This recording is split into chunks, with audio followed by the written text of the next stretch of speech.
Good morning बच्चों। पिछले video के आगे की कहानी हम लोग पढ़ेंगे। हम लोगों ने पढ़ा था कि पंजाबी महिला ने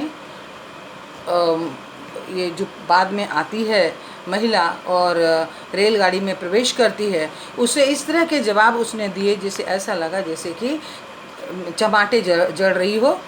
और उसी तरह से महाराष्ट्रीयन महिला ने क्या किया, महाराष्ट्रीयन महिला ने केवल हिंदी नहीं जानता यह कहकर पीठ मोड़कर वो लेट जाती है और मुझे मदालसा कहते हैं। ये जो आती है वो बताती है कि मुझे मदालसा कहते हैं, मदालसा सिंघाड़िया।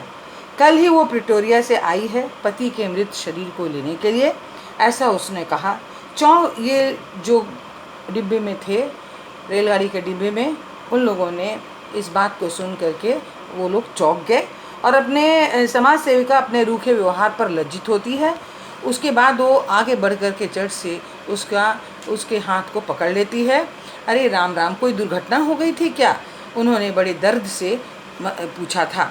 मदालसा की वेशभूषा वैधव्य के समान नहीं थी, यानी उसका कोई चिन्ह नज़र नहीं आ रहा था। वो लंबी होने पर पठानीन के कपड़े पहने हुई लावण्यमयी गत यौवना थी। उनके बाल किसी दामी सैलून में कटे हुए और संवरे हुए लगे थे।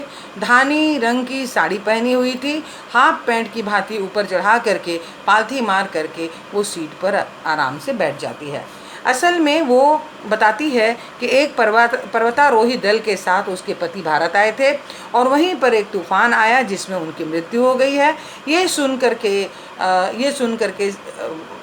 ये शिवानी ने, यानी कि लेखिका ने, अफसोस जाहिर किया और हाँ, भारत सरकार ने मुझे सूचित किया तो मैं भागती चली आई हूँ। बर्फ़ में दबी हुई शरीर जो कि जैसा का तैसा पड़ा हुआ था, शरीर में बुने हुए स्वेटर थे जिसको कि मदालसा के पति ने पहना था, एक फंदा भी नहीं टूटा था, ऐसा वो बताती है।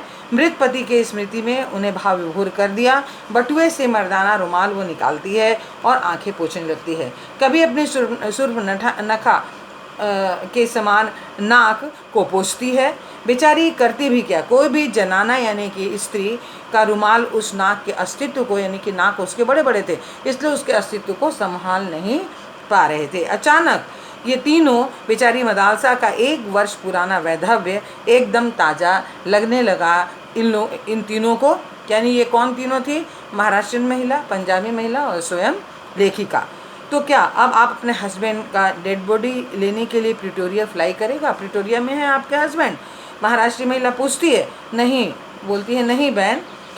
मदालसा सीट पर लेट जाती है और वो बोलती है सांस खींचकर कि असल में सती होने वो भारत आई है, अपने पति के शव के साथ वो सती होने के लिए भारत आई है। और तीनों फिर इस प्रकार से ये बात सुन करके तीनों को ऐसा लगा जैसे कि किसी ने क्लोरोफार्म का ये नशा सुंघा दिया हो। अब तीनों के बीच में बहुत ही शांति व्याप्त हो गई। ऐसा भी भला किसी ने सुना था इस युग में? स्पष्ट अंग्रेजी बोलने वाली 6 फीट की और ऐसे काया वाली स्त्री भला अपने पति के साथ में वो सती होने जाएगी?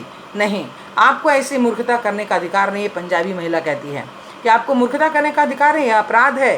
क्या आप नहीं जानती? खादीधारी महिला उठ करके मदालसा के सिरहाने बैठ जाती है और गंभीर भाषण की गोलाबारी झाड़ने लगती है। ऐसे चिता सचमुच प्रज्वलित हो चुकी है, सती लपटों में कूदने को तैयार है, ऐसा लग रहा था। भावावेश के दुर्बल क्षण में नारी कभी कभी बड़ा बचपना कर बैठती है, इसका मुझे व्यापक अनुभव है। अभी हाल ही में मेरे आश्रम की 2 युवतियाँ ऐसी मूर्खता कर बैठी हैं। मुझे भी यही देखिए, भारत विभाजन के समय मेरे पति की हत्या कर दी गई थी। कौन कहती है? ये पंजाबी महिला के साथ में ऐसा घटित हुआ था, पर मैं क्या सती हो गई? वो बताती है। ये तो बहुत ही मूर्खता वाला सेंटिमेंट है, भावना है। यदि मैं भी उस दिन आपकी भांति सती हो जाती तो ये दीन दुखियों के काम में नहीं आता। पहले मॉडल जेल की अध्यक्ष रही और अब गिरी हुई बहनों के आश्रम की देखरेख करती हूँ। आज इतना ही बच्चों।